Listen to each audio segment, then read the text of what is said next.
Ella realizó estudios de doctorado en Ciencias de la Educación en la Universidad Santander de Oaxaca, maestría en Informática, Instituto de Computación y Electrónica de ESA, El Espinal, Oaxaca también.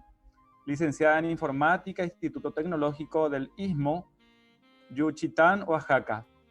Realizó estudios, varios realmente, tiene certificado de competencia laboral en el estándar de competencia ECO 217, impartición de cursos de formación de capital humano de manera presencial grupal, especialización en educación media superior, también diplomado en pedagogía crítica, autora de libros, participación en libros y revistas, trabajos actuales, pero vastísimos trabajos anteriores también, cargos actuales, por ejemplo, les cuento entre tantos, ¿verdad?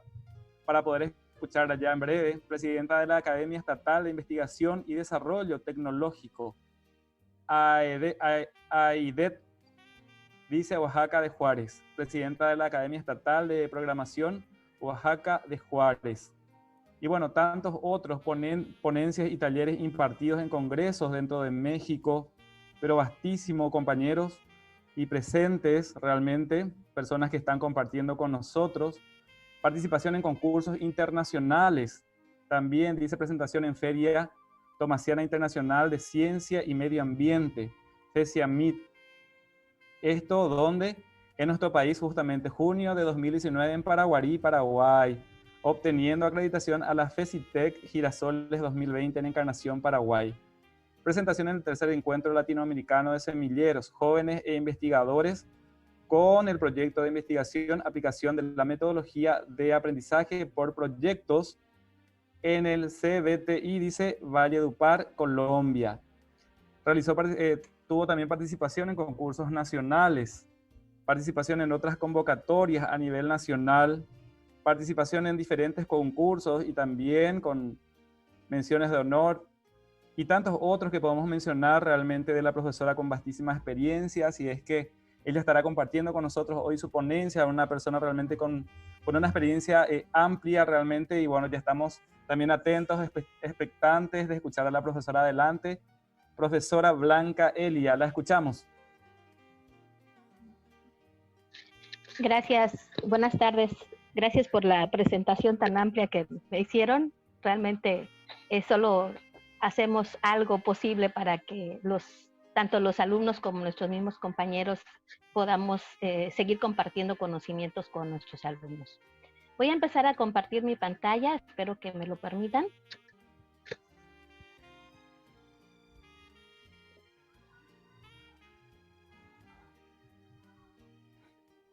Ahí estamos iniciando. Una disculpa porque estoy ocupando dos instrumentos. Estoy utilizando la computadora para la proyección y también estoy utilizando mi celular porque ya ven, con esta tecnología que nos tomó de improviso, no tenía los elementos adecuados para poder continuar con mis clases en línea como se presenta actualmente. Bien, pues ya empecé a compartir la pantalla. Vamos a iniciar el día de hoy.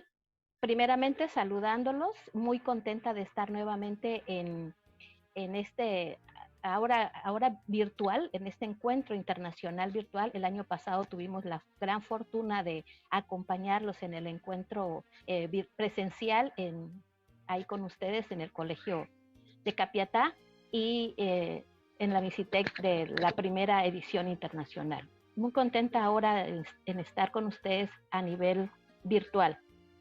Y vamos a hablar en esta ocasión de cómo librarse del obsoletismo docente. Primeramente, bueno, les saludo desde México, desde la heroica ciudad de Juchitán de Zaragoza, Oaxaca.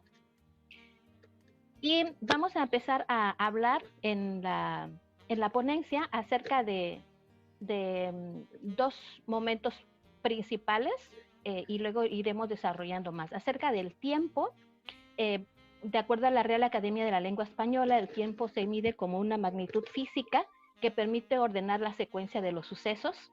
estableciendo un pasado, un presente y un futuro, y su unidad en el sistema internacional es el segundo.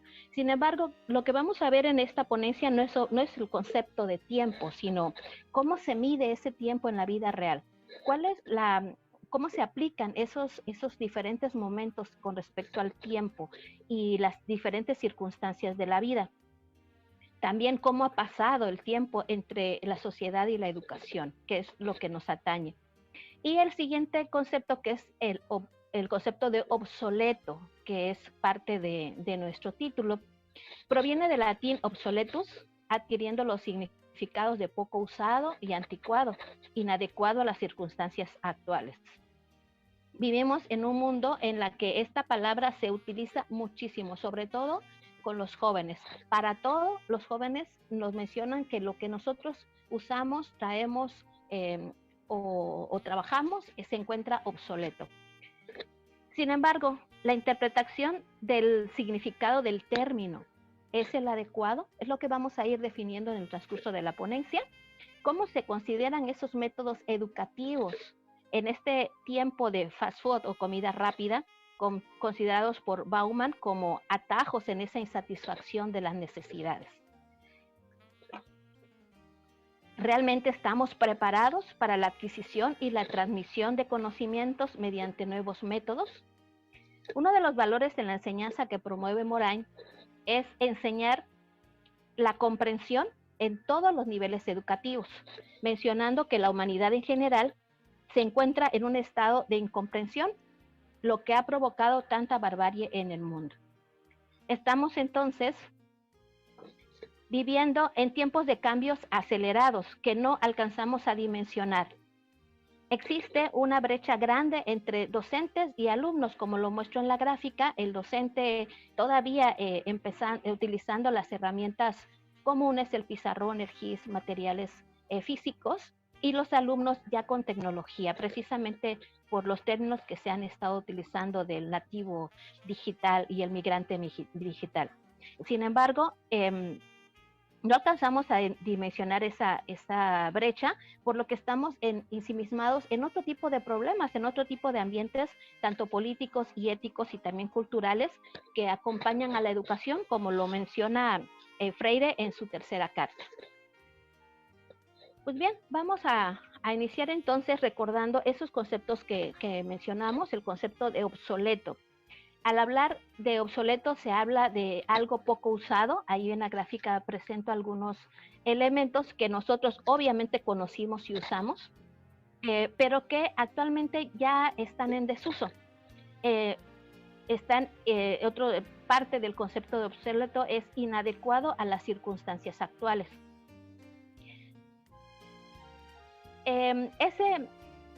¿A qué grupo de personas se refiere? ¿Cuáles son las circunstancias que denominan o encasillan a ese término inadecuado? ¿Y por qué se emplea ese término comúnmente, sobre todo en los jóvenes? Porque se escucha bien probablemente y porque le da un sentido de actualidad. Ese es prácticamente el sentido que le dan al obsoletismo, ese sentido de actualidad. Y vemos en comparativo con la gráfica los grandes elementos que tenemos tecnológicos e incluso algunos de ellos de la gráfica también ya han sido obsoletos de acuerdo a los conceptos de los chicos.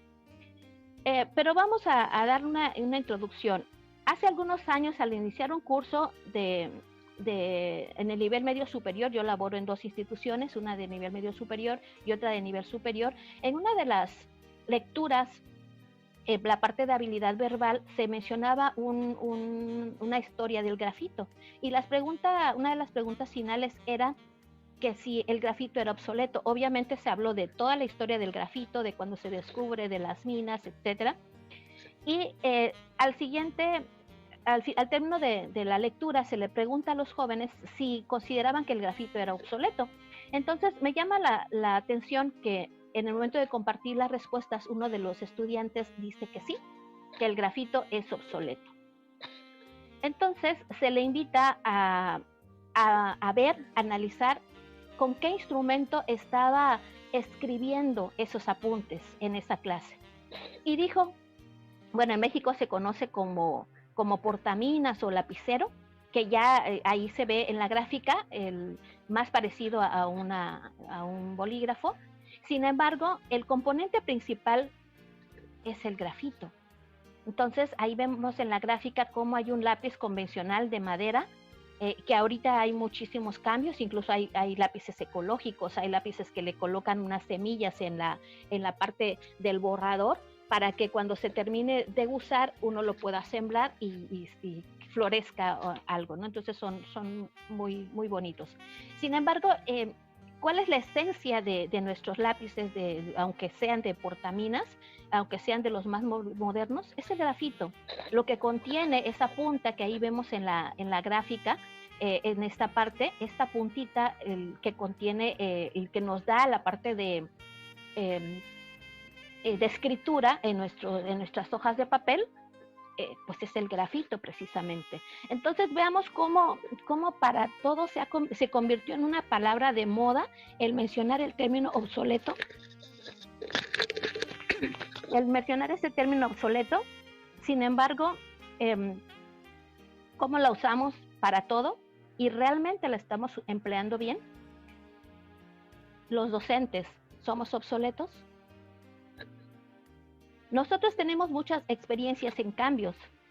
Los docentes actuales tenemos una gran experiencia respecto a los cambios. Hemos transitado por este devenir de la vida disfrutando si bien somos migrantes tecnológicos porque no nacimos con ella, pero sí hemos migrado con ella. Es decir, nos hemos enfrentado a una serie de cambios desde el consumo, la forma en que nos alimentamos. La maestra Ana lo mencionó acerca de nuestra alimentación, que todavía en ciertas zonas es una alimentación muy sana. Sin embargo, en las ciudades ya nos alimentamos con un abrir y cerrar de latas y bolsas de las tiendas comerciales, ¿no? Entonces ya esa alimentación sana que venía de los cultivos, a veces hasta del mismo hogar, ha cambiado. La música, como hemos ido analizando, variando nuestra forma de escuchar, de divertirnos. Entonces, hemos estado enfrentándonos a esos cambios acelerados. Y además los disfrutamos. Hemos estado disfrutando también de esos ritmos acelerados, porque actualmente, es algo muy común que ya en nuestros hogares disfrutemos de mucha tecnología, con algo que quizás no lo notemos, pero usamos ya una licuadora, un horno de microondas, una lavadora, cosa que anteriormente no la teníamos y que no sabíamos usar. Y que en esa migración de la tecnología hemos aprendido a usarla y hemos aprendido a disfrutar de esa tecnología. Así también vemos cómo se ha transformado nuestra máquina de escribir. Me encantó esta imagen que les presento, porque ahí en la mitad se ve la parte de una máquina de escribir mecánica. Incluso aquí tenemos una cámara fotográfica. Todavía la llegamos a usar, muchos de nosotros que nos encontramos acá, que toda nuestra experiencia en un viaje o en un convivio familiar se resumía en 12 fotos o 24 fotos que había que tomar en cuenta bien qué escenas queríamos captar. Y el cambio actual, obviamente atravesando ligeramente por una máquina de escribir eléctrica que realmente duró muy poco tiempo, hasta llegar a lo que actualmente trabajamos, que es una computadora, y nuestro celular, que ya incluye toda esa gama de aparatos que anteriormente cargábamos, ¿no? Podemos, aparte de hacer llamadas, enviar mensajes, escuchar música, ver videos, leer libros, tomar fotografías, ubicarnos, como también toda esa gama de apps que nos mencionaba la doctora Minerva el día de ayer.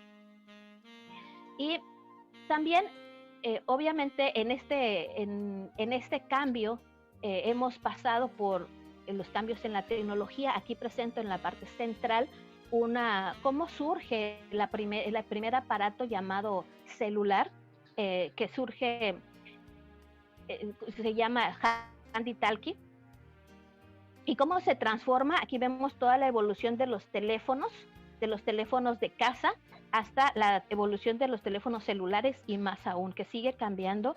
Anteriormente esta tecnología surgió en el año de 1940 aproximadamente por la Segunda Guerra Mundial, y estos cambios se fueron dando después de 70 años. Sin embargo, esta evolución nosotros ya la vimos, la palpamos. Quizás cada uno de nosotros tuvo un dispositivo de estos a la mano. Veamos entonces cómo sí nos hemos enfrentado, a pesar de ser esos migrantes digitales, pero creo que hemos vivido muchas experiencias que los jóvenes no, porque ellos ya nacieron con la tecnología y a veces por eso se atreven a decir que lo demás está obsoleto, porque para ellos el ritmo de vida es muy acelerado, los cambios se están dando de manera muy rápida y no saben cómo es vivir sin una licuadora, no saben cómo es vivir sin una lavadora quizás, no sabemos ya actualmente ni nos acordamos cómo era vivir anteriormente. Y sobre todo, en los tiempos actuales, en los tiempos que la pandemia nos tomó desprevenidos a todos a nivel mundial y cómo nosotros tuvimos que utilizar muchos recursos, incluso de nuestra casa, recursos de internet, nuestras computadoras, que el pago de esos elementos, de esos instrumentos para poder enfrentarnos a esta nueva situación, pues tuvimos que enfrentarlos solos y adecuarlos. Les digo, yo ahorita no cuento con mi computadora, ya está con algunos años, no voy a decir que obsoleta, porque no me gusta emplear el término, ya estuve explicando acerca de cómo se emplea mal el término, porque todavía me sirve. Entonces, siempre y cuando algo nos sirva, no es obsoleto. Obsoleto es lo que ya a nadie le sirve, ¿no? Para alguna persona que ya tiene un elemento más actual, probablemente pueda decir que es obsoleto, pero hay que cuidar mucho esa palabra, porque si todavía me sirve, no es obsoleto. Que no le sirva su camarita en estos momentos, eso es diferente, y por eso tengo que estar ahorita haciendo esta combinación entre el celular y la laptop. Sin embargo, es una herramienta mi computadora, a pesar de que no tenga la camarita, pues es algo que me ha ayudado a sobrevivir en estos tiempos de COVID trabajando desde casa, utilizándola 20 horas al día aproximadamente, a veces un poquito más. Entonces, en todo ese devenir humano, ¿qué nos viene a cuentas? Que al observar todos esos cambios, nos damos cuenta que la principal transformación que nosotros debemos hacer está en el ser humano. Esa es la principal transformación. En el trabajo docente, nosotros convivimos con seres humanos, convivimos con personas, no con máquinas o con tecnología, sino con personas. A pesar de que ellos ya están adaptados a la tecnología, hay que orientarlos también, porque esa adaptación a la tecnología que tienen es más hacia las redes sociales y no tanto hacia los elementos empleados para la educación. Y ese es el apoyo que nosotros vamos a darle, y sobre todo también, como lo decía la maestra Anita, ese gusto y esa motivación y esa emoción de estar trabajando con ellos, porque somos seres humanos ambos. En ese cambio, para enfrentarnos a esa nueva forma, a esta nueva realidad que estamos enfrentando, pues obviamente tenemos que cambiar nosotros también, adaptarnos a esta tecnología, que lo hemos estado haciendo a marchas forzadas, pero también algo importante es precisamente hablar de nuestras competencias docentes, en preparar también a las personas cómo aprovechar nuestras competencias docentes para poder preparar a nuestros alumnos a que observen, que analicen, que enfrenten problemas, orientarlos hacia la toma de decisiones de manera objetiva y una propuesta de soluciones con base en el entorno y a las situaciones que estamos viviendo. Entonces, lo que continúa es desarrollar precisamente las competencias docentes, hablando de competencias como un conjunto de elementos, conocimientos, habilidades, destrezas, actitudes que se integran en cada sujeto según sus características personales. Es decir, capacidades, rasgos, motivos, valores y sus experiencias profesionales, que de esa tenemos muchísima y que se pone de manifiesto a la hora de abordar o resolver situaciones que se plantean en contextos laborales y obviamente también en contextos educativos. Anteriormente, cuando se empieza a hablar de las competencias docentes, yo recuerdo que se mencionaban 8 competencias docentes, pero que a medida que nos hemos estado enfrentando a cambios, esas 8 competencias docentes se han transformado. Ahorita tengo una presentación de 17, que pueden ser más todavía, ¿no? O podemos reducirlas en algunos casos, reorganizarlas, pero bueno, vamos a dar una un bosquejo de cada una de ellas, y voy a permitirme ahorita cambiar de pantalla. Voy a presentarles ahorita, voy a continuar la presentación utilizando un software que a mí me gusta mucho. Es un software específico para mapas mentales y se llama Inspiration. Presento entonces aquí el título de la ponencia y tengo mi nube de la idea central, y voy a ampliarla para empezar a compartir los contenidos de las competencias docentes. En este caso presentamos la primera y vemos que para la primera competencia docente nosotros debemos de comprometernos. ¿Por qué? Porque hablamos de una responsabilidad que tenemos en esa educación de los seres humanos que comentábamos al principio, y debemos estar conscientes de que el mundo se transforma. No podemos estarnos estancados, y debemos entender esos problemas, esas situaciones, esas complicaciones que nos enfrentamos en la vida real, y sobre todo tenemos que valorar a los estudiantes, valorar que somos personas, entender que el docente pertenece a una sociedad del conocimiento que exige una creación de ambientes de aprendizaje significativos y que sirven de base para el desarrollo de competencias en el estudiante, que se ven reflejados en inducir al joven a vincular ese contexto, con ese contexto teórico que le estamos proporcionando, con la teoría, y aplicarlas, buscar esas respuestas para aplicarlas con compromiso, encontrar respuestas a ese devenir cotidiano. Y la siguiente de las competencias es la capacitación. Maestro, docente, capacítate. El mundo ha cambiado. Por lo tanto, ha cambiado también, aunque se manejen los mismos elementos que usábamos antes, es decir, la fórmula para calcular el área, la fórmula para calcular la hipotenusa, o sea, esos elementos no han cambiado. Sin embargo, sí han evolucionado los instrumentos, los recursos que nosotros tenemos para poder impartir nuestras clases, como esos recursos en línea que mencionaba la doctora Minerva el día de ayer, esos recursos virtuales como estos que estamos trabajando, y que anteriormente teníamos que invertir en nuestra capacitación en recursos económicos, porque teníamos que desplazarnos quizás a la capital del estado, porque teníamos que pagar un curso, y invertir el tiempo también de desplazarnos hacia otro lugar para tomar un curso. Sin embargo, ahorita con tanta tecnología, y sobre todo en esta época de COVID, que todo el mundo empezó a proponer sus cursos, que de repente uno hasta se llega a saturar, y la gran mayoría son cursos gratuitos. Entonces hay que saber buscar dónde se encuentran esas capacitaciones. Aquí en México, y supongo que en Paraguay también, se están ofertando muchísimas capacitaciones a nivel local, a nivel regional, a nivel estatal y a nivel nacional.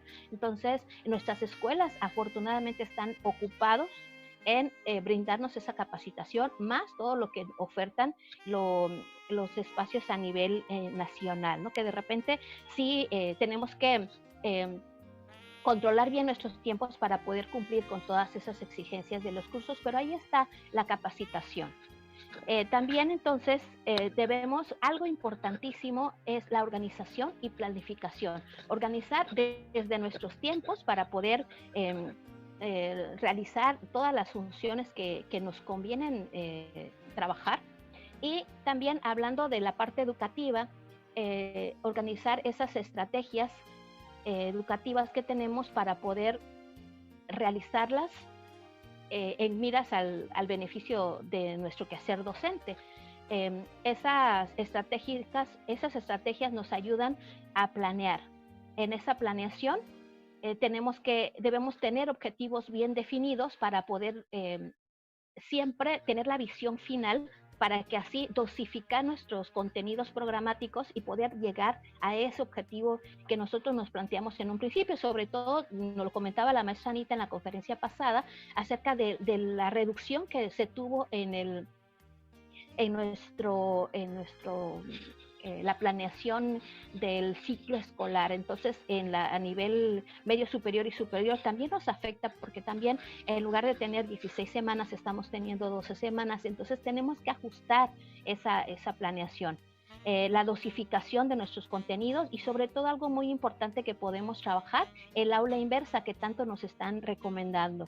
¿Cómo trabajamos el aula inversa? También aprovechando de estos recursos digitales, viendo enlaces que podemos estar compartiendo con nuestros alumnos, con nuestros estudiantes previos a la clase presencial, la bibliografía, muchísima bibliografía digital. Anteriormente, en mis tiempos, recuerdo aquí en Cuchitán, cuando yo estudiaba mi carrera, el hecho de comprar un libro de programación, un libro del área, nosotros no lo podíamos comprar. Una, porque no teníamos las bibliotecas,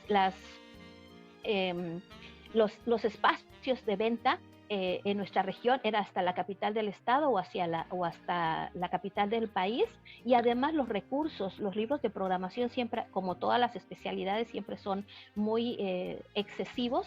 Entonces era definir bien qué era lo que queríamos hacer, ¿no? Pero ahorita lo tenemos todo de manera digital, y también la parte de invitarlos a elaborar cuadernillos, yo supongo que sí lo hacen, o antologías, para poder compartir con nuestros alumnos, porque si bien es cierto que estamos dando la preferencia para una educación digital, también han comentado, hay muchos alumnos que no cuentan con todos los elementos. Entonces, esa elaboración de cuadernillos nos va a ayudar para que nuestro quehacer docente con esos alumnos, estudiantes que no cuentan con una tecnología suficiente, pues puedan adquirir ese conocimiento.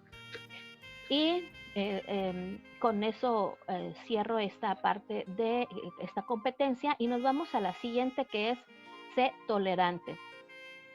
Algo que se ha mencionado también muchísimo, la tolerancia. La tolerancia de hecho viene de una palabra en latín que significa tolerare, que quiere decir soportar o sufrir una cosa o a una persona, es decir, tener esa empatía, el ser el que nos conduela también su situación, para que así podamos admitir las ideas y las opiniones de distintas personas, y sobre todo de distintas a nosotros, en distintos contextos, en distintas culturas, como bien lo mencionaba la maestra Lili el día de ayer, la doctora Lili el día de ayer. Considerar esa diversidad cultural, esa diversidad que tenemos que se engloban en nuestra misma aula de clases, en cuanto a género, cultura, religión, formas de pensar, clases sociales, y esa educación además a nivel social, y la educación que han recibido en casa, para poderlos guiar hacia una sana convivencia, hacia una convivencia que promueva el respeto entre todos, y que sepan apoyarse y resolver situaciones a que se enfrenten, que surjan dentro del grupo en el que se encuentran. Y algo importantísimo, que si practicamos la tolerancia sin discriminar, se puede avanzar hacia una sociedad más justa y respetuosa.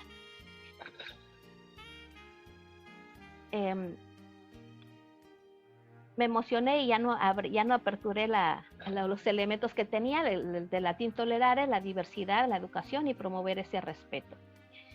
Ábrete a las preguntas. También los docentes debemos estar abiertos a las preguntas. Ya no es aquella parte en donde anteriormente nosotros decíamos que el único que hablaba en el salón de clases era el docente, ¿no? Eso ya pasó hace mucho tiempo. Nosotros debemos generar esa confianza a nuestros alumnos, para que también ellos puedan plantear sus dudas que surjan durante la clase, para que puedan plantear sus inquietudes. Debemos también fomentar el debate entre ellos, siempre en un término de respeto y tolerancia, en el salón de clases, en el aula, y que eso se refleje también en su vida diaria, que ellos aprendan a emitir sus opiniones, a tener una correcta comprensión y un pensamiento crítico. Y obviamente también proponer el cambio de roles. Les decía, ya actualmente el docente no es el que tiene la última palabra en el grupo. Ese cambio de roles en donde en un momento el estudiante participa, el estudiante es el que expone, realiza una exposición, o realiza una práctica demostrativa o incluso una práctica guiada con sus alumnos. A mí me da mucho gusto ver las escuelas a nivel primaria, que son chicos, niños de 6 años, entre 6 y 12 años, que desde ahí actualmente ya se manifiesta ese cambio de roles. He visto, por ejemplo, clases de la doctora Minerva, en donde a niños desde primer año de primaria, niños que apenas tienen 6 años cumplidos, o algunos no lo han cumplido, unos de 5 añitos, y ya le está inculcando la enseñanza por proyectos, y ellos ya empiezan a desarrollar proyectos que le han llevado a ganar también concursos internacionales, como una participación en Ecuador en el 2016, que estuvieron sus chiquillos, y así ha seguido inculcando ya ese desarrollo y esa participación estudiantil, ¿no? Entonces, también aquí en mi comunidad de Juchitán, yo lo veo en varias de las escuelas de nivel primaria y de nivel público, en donde ya los chicos, los niños de 6, 7 años, empiezan a realizar sus exposiciones, empiezan a hacer sus trabajos en equipos, y ahorita maravillada de que están también trabajando con la tecnología y con sus videoconferencias. Pasaremos entonces a la siguiente competencia, involucrar a los estudiantes. Los estudiantes tienen ideas excelentes. A veces de repente a nosotros decimos, es que ya se me acabaron las ideas, tengo este tema, lo puedo explicar, pero ¿cómo lo puedo aplicar o en qué momento lo puedo aplicar? Y de repente empezamos a repetir ejemplos año con año, pero si permitimos que los estudiantes sean generadores de ideas, ellos van a tener una participación más activa en el desarrollo de las clases, y además también proponen un caso, seleccionan un caso, se les sugiere que sea de la vida real, para que así induzcan o guían al grupo a resolver ese problema, y trabajando en la resolución del problema que ellos eligieron, ellos pueden tener una participación mayor en cuanto al desarrollo del trabajo, y fomenta además la curiosidad, la autodisciplina, la motivación y esa efectividad en la resolución de problemas. Por supuesto, también se sugiere trabajar con el aprendizaje basado en proyectos, o los diferentes aprendizajes que también compartió el profesor Francisco, y eso fomenta todo eso que les comenté, ¿no? La curiosidad, la autodisciplina, la motivación y la efectividad en la resolución de los problemas, y el estudiante hace suyo, se apropia del conocimiento de una forma maravillosa, independientemente de la edad que tenga. También en mis participaciones a nivel internacional han sido a veces con proyectos propios, pero precisamente por este sistema de trabajo que involucramos a los alumnos, y que de repente algunas ideas que aparentemente son sencillas nos llevan a participar en ambientes, en concursos de diferentes categorías, de diferentes niveles, y nos ha llevado a participaciones internacionales, como la participación que tuvimos en Paraguay con los alumnos el año pasado, los Juegos del Agua. Esa idea surge simplemente por revisar su entorno, porque las chicas vieron que de repente en un grupo de nivel primaria, en una semana, varios alumnos dejaron de asistir a las clases. Entonces, en esa preocupación inicial de por qué los niños dejaron de ir a las clases, se dieron cuenta que tenían un problema de enfermedad común, y en esa ocupación, que ya nos siguió en el proceso de investigación, fue determinar cuál era esa enfermedad, dónde vivían esos alumnos, y se detecta que vivían en una misma zona, la zona de la 8ª sección, en Cheguío, en Juchitán, Oaxaca, y empieza todo el proceso de investigación, y surge el proyecto de los Juegos del Agua, asociándolo con los Juegos del Hambre, y para ver si vamos a sobrevivir en este ambiente en el que nos encontramos, y que nuestros niños se enfrentan también en nuestra cultura y en la sociedad en la que vivimos. También es algo importante que nosotros compartamos historias, que es la siguiente competencia docente. Obviamente, podemos compartir historias propias o historias de terceros, siempre y cuando las historias sean referentes al tema, al objetivo. De acuerdo al objetivo, propuesto para alcanzar al final del día, que sean elementos que sirvan como incentivos para llegar a ese objetivo final. Tratemos de no involucrar, porque a veces me ha tocado ver a compañeros que sus historias se van más al ambiente político, al ambiente que no va con respecto al objetivo. Entonces, esos elementos vamos a tratar de que no sean, y que no los involucremos, sino las historias que sean algo provechoso para ellos. La siguiente competencia es aprende y aplica las nuevas tecnologías, que es lo que estamos haciendo actualmente. Nuestra historia ya la veíamos hace rato con el avance de los celulares, con el avance de la tecnología. A mí me emociona y a veces me asombra cuando de repente me toca dar alguna clase introductoria en programación y empiezo a hablar de la tecnología y la historia de la computación. Entonces, de repente se me hace tan fácil porque digo, eso yo lo viví, o sea, no lo estoy leyendo solamente en un libro, ¿no? Yo lo viví, o sea, yo viví el uso de los disquetes de 5 1/4 pulgadas, cómo evoluciona el de 3,5 pulgadas, cómo evolucionan los CDs, las memorias, las capacidades de las memorias, los discos duros en las computadoras, que recuerdo cuando llego al Cebetis en el 2020, perdón, en el año 2000, hace 20 años que llego al Cebetis de Ciudad Ixtepec a dar clases, y las computadoras muy modernas que tenían un disco duro de 1.2 gigas. Entonces, imagínense, ahorita ni siquiera esa cantidad la tenemos de sobra en una memoria USB que traemos de manera portátil, ¿no? Entonces, hay que aprender esas nuevas tecnologías. Si bien si los alumnos son nativos digitales y están inmersos en toda esa tecnología, y como también lo indicaban hace un momento, nosotros batallamos un poquito más para acceder, pero si a ellos le pedimos un elemento empleando tecnología, lo pueden resolver. Entonces hay que solicitarles, pedirles que dentro de sus posibilidades puedan crear algo así como esto. Obviamente ellos lo van a crear mucho mejor, un mapa mental con tecnología, un mapa conceptual con tecnología, una infografía, un recurso, un elemento donde apliquen esa tecnología.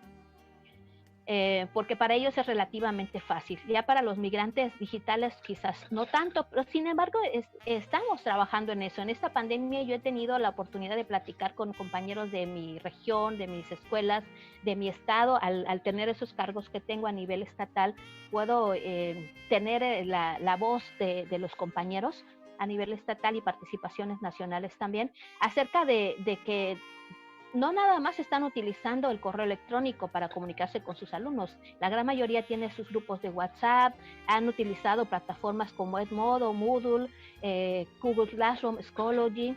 En mi caso, yo utilizo la plataforma Camilo.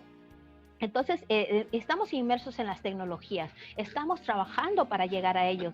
Entonces, aquí hago un paréntesis para seguir en la reflexión de ¿somos obsoletos? Y continuamos. Sé creativo. Se recomienda combinar en nuestras clases las artes, solicitarles a los alumnos que involucren, desarrollen esa otra parte del cerebro de la creatividad, no únicamente la parte educativa, la parte dura, sino también la emocional, en donde ellos puedan elaborar, de acuerdo a los contenidos programáticos, una tira cómica, obras de teatro, puedan elaborar una canción, diseñar algún poema, con base en el objetivo que estemos viendo en estos momentos. Y también, obviamente, el aprendizaje basado en proyectos debe seguirse trabajando para que se generen estudios de casos, grupos de discusión, paneles, debates que ayuden a esos alumnos a desarrollar esa cognición y metacognición al enfrentarse a problemas reales, pero vistos desde un aula de clases. Continuamos con la siguiente competencia: estimula a tus pupilos. Esto es algo que lo mencionó mucho la maestra Anita en su conferencia.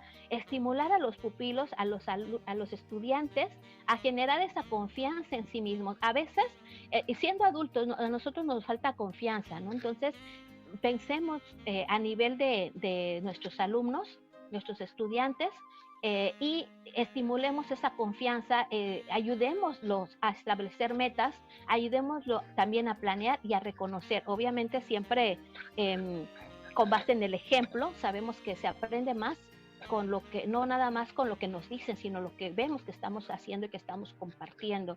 Entonces, si yo nada más digo, desarrolla proyectos y no lo hago yo como persona, si no participo yo como persona, como docente, pues van a decir, esa maestra lo único que quiere es irse a pasear, porque también así comúnmente nos catalogan en las escuelas, los compañeros, los directivos, ni se diga los padres de familia cuando estamos trabajando en proyectos y participamos en los diferentes concursos, ¿no? Ya se fue a pasear, pero no saben todo el trabajo que hay detrás, que apenas logramos dormir 20, de las 24 horas trabajamos 20, 22 horas y logramos dormir de 2 a 4 horas a veces diarias. Y en ocasiones ni siquiera podemos disfrutar de nuestra camita. Me encanta que cuando voy a los cursos y nos hospedan en hoteles así muy, muy bonitos, tienen unas camas y unas almohadas espectaculares, bien antojables para tirarse a dormir un rato, pero pues desgraciadamente no, porque aparte de lo que voy a hacer, me llevo trabajo también de los estudiantes para poderles revisar tareas, enviar más tareas. Entonces, realmente la pobre almohada se queda añorando que nosotros descansemos, posemos nuestra cabecita en ella. Pero es parte de lo mismo. Si nosotros nos quedamos mirando a los demás que avancen, pues realmente no es tan reconfortable. La siguiente competencia es domina tu inteligencia emocional. Nuevamente, con también ad hoc a lo que mencionaba la maestra Anita, ¿cómo vamos a dominar esa inteligencia emocional? Porque también nos ocupamos mucho en el alumno, en el estudiante, pero ¿qué pasa con nosotros, ¿no? ¿Qué estamos haciendo con nuestra parte emocional? Recuerdo hace unos 2 días me preguntaba un compañero que es mi mentor, fue mi docente y compañero de trabajo en el Tecnológico del Istmo, el ingeniero Miguel Ángel Espinosa Zárate, me preguntaba, porque yo creo está viendo todo lo que hago y me dice, ¿qué estás haciendo para nivelar tus emociones? Y obviamente también le puse la lista, meditaciones, ejercicios psicofísicos, no puedo decir una sana alimentación porque la verdad como lo que hay en el momento que hay, pero sí tengo que utilizar suplementos alimenticios que afortunadamente me han funcionado y aquí estamos. Y obviamente el estar bien afectivamente, ¿no? El estar bien, el estar enamorada. Siempre cuando alguien me pregunta, ¿estás enamorada? Yo digo, sí, estoy enamorada de la persona que veo diario a levantarme de la cama y me enfrento a un espejo. Estoy enamorada de esa persona, de ese ser que me da vida, que me mueve, que me motiva, y esa es nuestra parte que luce en la parte emocional, ¿no? Entonces, en la inteligencia emocional también podemos ver qué actividades les vamos a dejar tanto a nosotros, pero también a nuestros estudiantes, con la maestra Minerva, con la doctora Minerva, la maestra Carmelita, yo también, realizamos diferentes actividades en las escuelas como unos talleres que tenemos acerca de biodanza, acerca de fomento a la lectura, diferentes actividades que promovemos precisamente esas diferentes actividades que estimulan esa parte afectiva de nuestros estudiantes, nos ayudan también a tener sentimientos positivos, a resolver conflictos y no únicamente para el trabajo de educación, sino en el desarrollo de toda nuestro trabajo en casa. Saber escuchar, saber comprender y saber respetar a nuestros estudiantes y a nosotros mismos también. Y los diferentes medios que tenemos, lo que les comentaba, como las películas, incluir esas películas en nuestras proyecciones de docente, incluir cortometrajes que le ayuden a fomentar esa parte emocional. Hay muchas actividades de un programa en México que se llama Constrúyete, también están dedicadas a esa inteligencia emocional, y los talleres que les comentaba que llevamos con la maestra Minerva acerca de biodanza, un taller que tenemos de audiocuentos, de Jorge Bucay, que es nuestra base para poderlos impartir, y también juegos didácticos y muchos más que podemos estar combinando para ese trabajo en nuestra parte educativa con los seres humanos de los que estamos a cargo en ciertos momentos de su vida. También obviamente ser socialmente responsable, no todo es tecnología, también tenemos que cuidar el medio ambiente debido a que hemos abusado de esos recursos naturales a lo largo de nuestra vida. Recuerdo que hace, ¿qué será? En los años 80 me parece que surge, se me fue el dato acerca de cuándo surge, el año exacto en que surge esa tecnología, esos recursos que fueron una maravilla y un boom durante muchas décadas, que fue el uso del PET. O sea, fue una maravilla porque podíamos llevar nuestra agua, nuestro refresco, a nuestros paseos, nuestra comida enlatada, nuestra comida envasada, utilizando, pero hemos abusado de ello. Realmente el uso del PET y de los plásticos y de las bolsas no es lo preocupante es la forma en que hemos abusado de esos elementos, porque sí han sido un buen uso de llevarnos, pero hemos abusado de ello de tal forma que vamos a tener un cumpleaños o festejar un cumpleaños en casa, y ¿qué hacemos? Compramos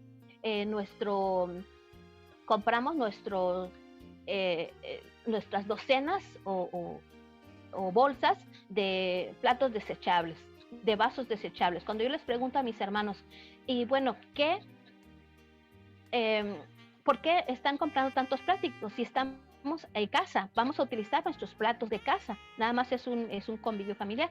Y me dicen, ay no, qué flojera lavar, pero no sabemos todo lo que estamos contaminando al usar esos elementos no biodegradables y que tardan años y años en degradarse o en desaparecer de nuestra faz de la tierra. Entonces estamos afectando al medio ambiente. Y dentro de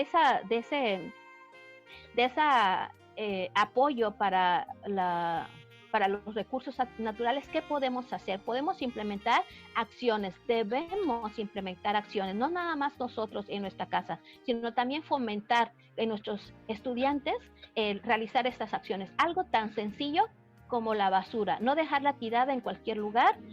Si yo desocupo una envoltura de un dulce, lo guardo en mi bolsita y lo tiro cuando llegue a casa. ¿Por qué lo menciono? Realmente vivo en una comunidad en que estos elementos no son muy cuidados. Desgraciadamente tengo que reconocer que en la ciudad donde vivo hay mucha basura porque no tenemos esa cultura de cuidar los espacios en donde vamos a depositar la basura. Si estamos comiendo algo, nada más lo desocupamos y lo aventamos.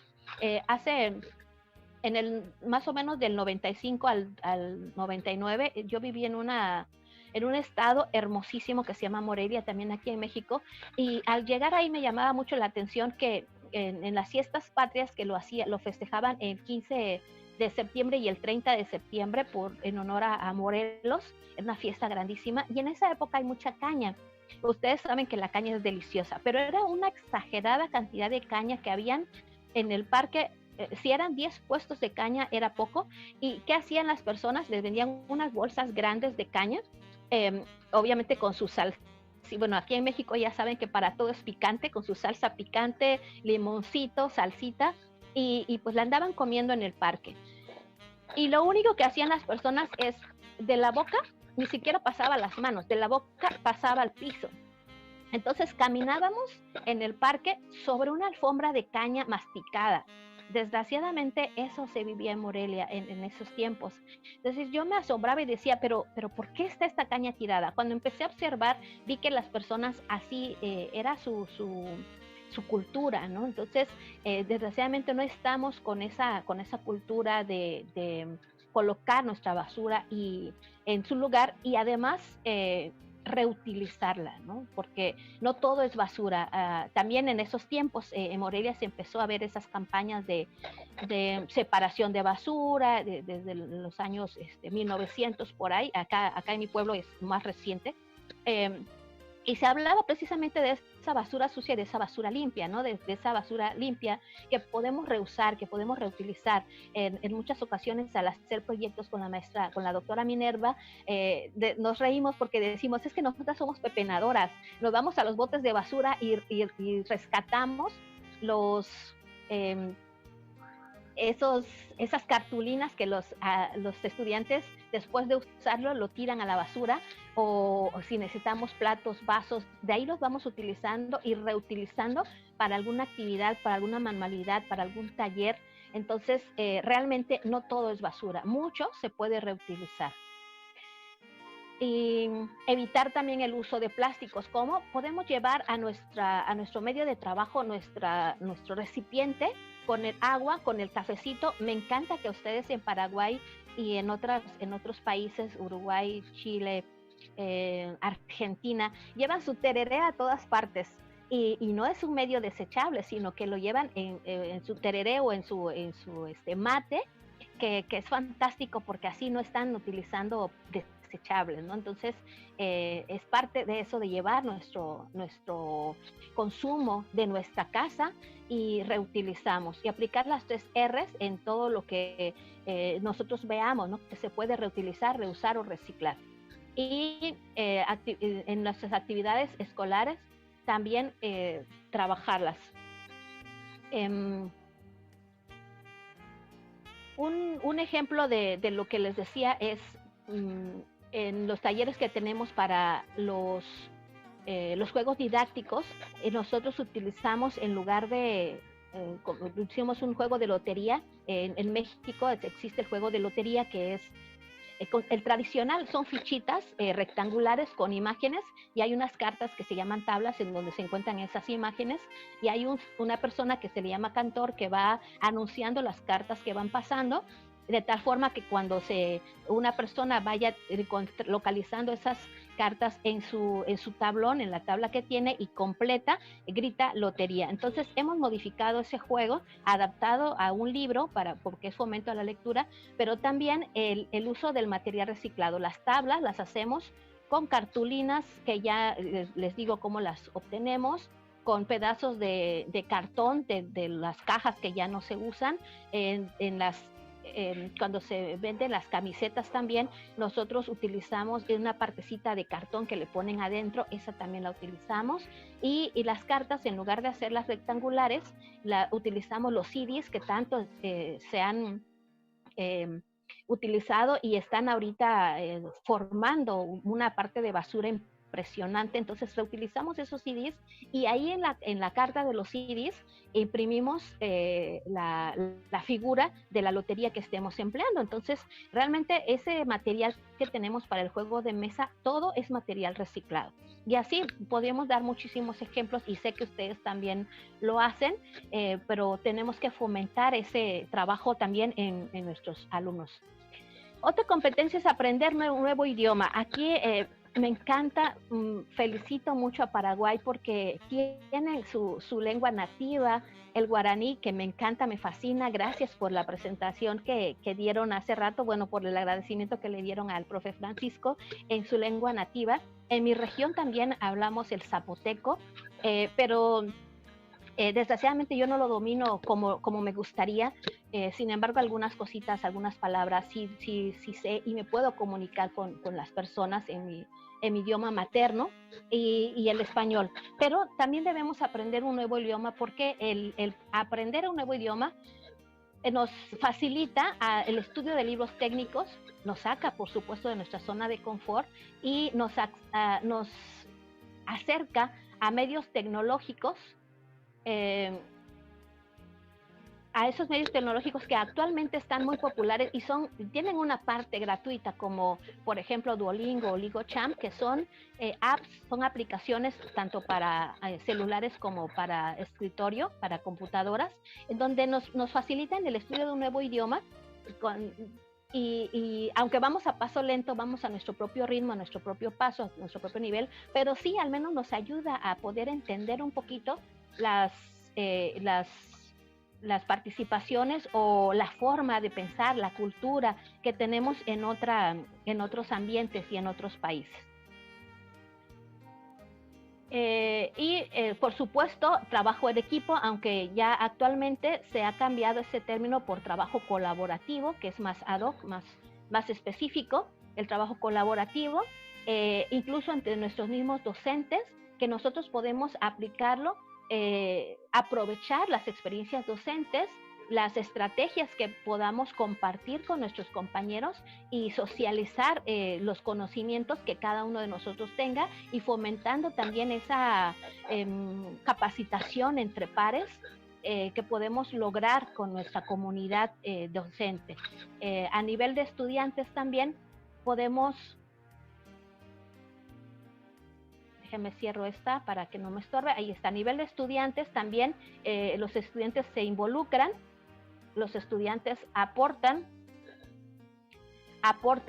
conocimientos, también ellos pueden jugar diferentes roles y pueden aprender entre ellos. También ese aprendizaje entre pares que les comentaba, entre alumnos y alumnos, entre docentes y docentes. Y sobre todo se puede dar una transversalidad institucional que es maravillosa y es lo que se está pidiendo últimamente para que se puedan aplicar conocimientos en una misma tarea, no únicamente conocimientos de una asignatura o evaluación de una sola asignatura, sino poder mezclar entre las diferentes asignaturas y lograr esos conocimientos y aprendizajes de manera transversal. Otra de las competencias es comunícate efectivamente. Al hablar con los estudiantes debemos emplear palabras adecuadas, no debemos... sí podemos y debemos utilizar tecnicismos, pero poco a poco irlos introduciendo en los tecnicismos, porque para eso es la educación, para que amplíen su acervo cultural, su vocabulario, amplíen su diccionario personal y también modular el tono de voz para tener una comunicación efectiva y para que los estudiantes se mantengan atentos a la clase, no pierdan el interés por la clase y obviamente emplear esos recursos digitales que habló la doctora Minerva el día de ayer para que puedan centrar esa atención. Otra de las competencias es ser autocrítico. La autocrítica es algo que se trabaja desde adentro. Es algo que nosotros mismos podemos ver, observar, analizar qué estamos haciendo, realmente hacer una evaluación de lo que estamos haciendo desde adentro, criticarnos primeramente nosotros y en segundo momento aceptar esa autocrítica, esa crítica que viene de nuestros compañeros, de nuestros directivos, de los mismos alumnos. A veces se nos dificulta realizar una evaluación por parte de los alumnos hacia nuestra asignatura, hacia nuestros elementos, pero hay que hacerlo. Y por último, de las últimas competencias es ser autocrítico. La autocrítica también, ser justo. El ser justo, debemos considerar toda la gran cantidad de actividades que vayamos a dejar en esta época de pandemia a nuestros estudiantes, porque hay que dosificarlos. Recordemos que tenemos esa barrera del vernos a través de una pantalla, no es una explicación presencial, ya lo decía la maestra Ana hace un momento, que nos hace falta ver esos ojitos, ver esa expresión corporal para saber qué está pasando. Entonces vamos a medir esas actividades que si consideramos que una actividad se puede realizar en 1 hora, vamos a suponer que en este ambiente virtual lo van a hacer en 2 horas. También hay que estar propensos a aclarar dudas, a una revisión efectiva de las tareas. Si nosotros les dejamos tareas, pues también tenemos que revisarlas. Hay que establecer normas de conducta, normas para el envío de documentación también de las tareas que vamos a recibir.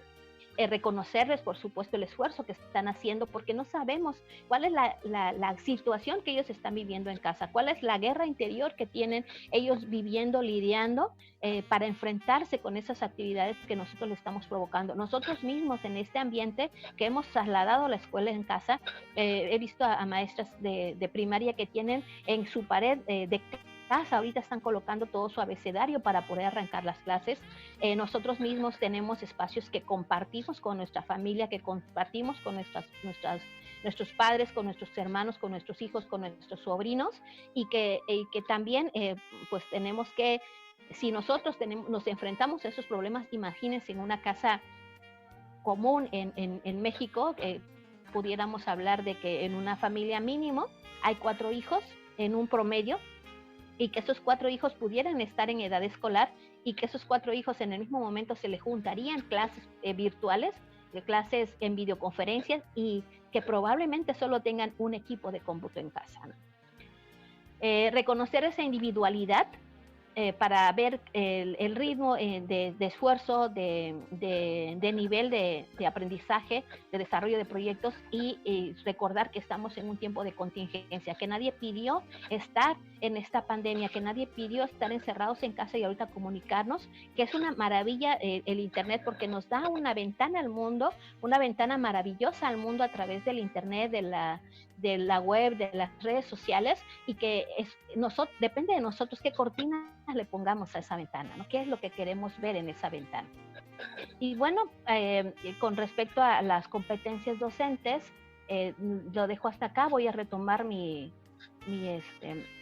diapositivas ya para ir cerrando. Ahora no se tardó tanto, afortunadamente.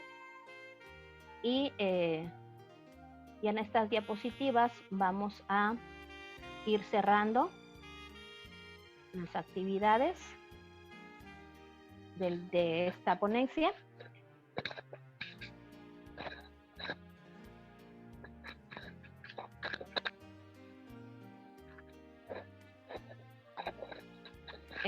Perdón, lo abrí muy...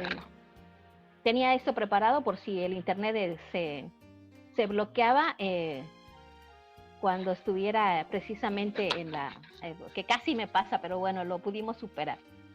Las conclusiones, el profesor en estos tiempos se caracteriza por un compromiso con la capacitación y la superación permanentes, el aprendizaje de sus alumnos y ser un investigador en la búsqueda de las soluciones. Ya veíamos que somos nativos, no somos nativos digitales, sin embargo, lo hemos buscado porque precisamente hemos pasado por muchas situaciones. Somos por esas contingencias que hemos vivido a lo largo de nuestra vida, tanto personal como docente. Y somos investigadores en la búsqueda de soluciones a los problemas pedagógicos. Somos un maestro de la vida que coloca en el centro de su vocación los valores humanos y está comprometido con la integridad académica, y solo así podrá ocupar el lugar social que le corresponde. Por lo tanto, el camino de la vida se encuentra colmado de retos, de desafíos, de pruebas que pueden convertirlo. Nosotros decidimos si esos desafíos pueden convertirse en hechos traumáticos o los aprovechamos como oportunidades para trascender en esos aspectos de desarrollo humano de nuestro trabajo en casa familiar y nuestro desempeño docente. A pesar de esos tiempos en que vivimos, en donde el docente ha perdido cierta credibilidad y respeto, su figura y su presencia es importante tanto en la educación como en la sociedad.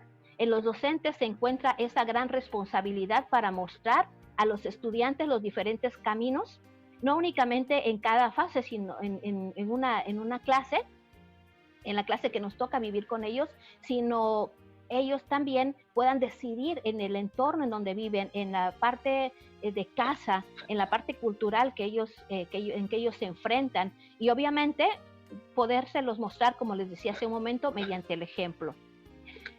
El docente, por lo tanto, debe reeducarse para poder adaptarse a esos cambios, y lo estamos haciendo, nos estamos reeducando. No me olvido antes de concluir que debemos concientizar hacia ese término de obsoleto. Algo no puede ser obsoleto siempre y cuando alguien le esté sirviendo. Para esa persona no es obsoleta. Y en el uso de ese concepto es relativo, porque no depende del tiempo, sino de su uso. Tampoco es general, dado que como les comentaba, mientras que a otra persona le sirva y aún satisfaga sus necesidades, no es obsoleto. Entonces, vuelve la pregunta, ¿somos obsoletos los docentes? Claro que no. Y sobre todo, lo que sí es una responsabilidad que tenemos es adaptarnos a la tecnología y lo estamos haciendo, y hay los medios suficientes actualmente para poderlo hacer y para poderlo enfrentar. Y en conclusión, puedo decir que para ser un buen docente de este siglo XXI se requiere de tomar el mayor número de competencias mencionadas, y algunas de ellas que ya hemos desarrollado mediante nuestro quehacer docente desde que hemos iniciado a laborar, pero otras tantas se van agregando a nuestra vida profesional, a nuestra vida docente, y estamos adaptándonos a estos cambios vertiginosos. Y los felicito a todos ustedes, porque también el hecho de estar aquí es precisamente porque están no preocupados, sino ocupados en esa responsabilidad que tenemos de nuestra capacitación y ocupar los diferentes medios tecnológicos para nuestra vida diaria y sobre todo para nuestro quehacer docente. Y les presento entonces algo de la bibliografía utilizada para el desarrollo de esta conferencia. Algunas ligas de internet también, por supuesto, para los artículos en donde se toma la información.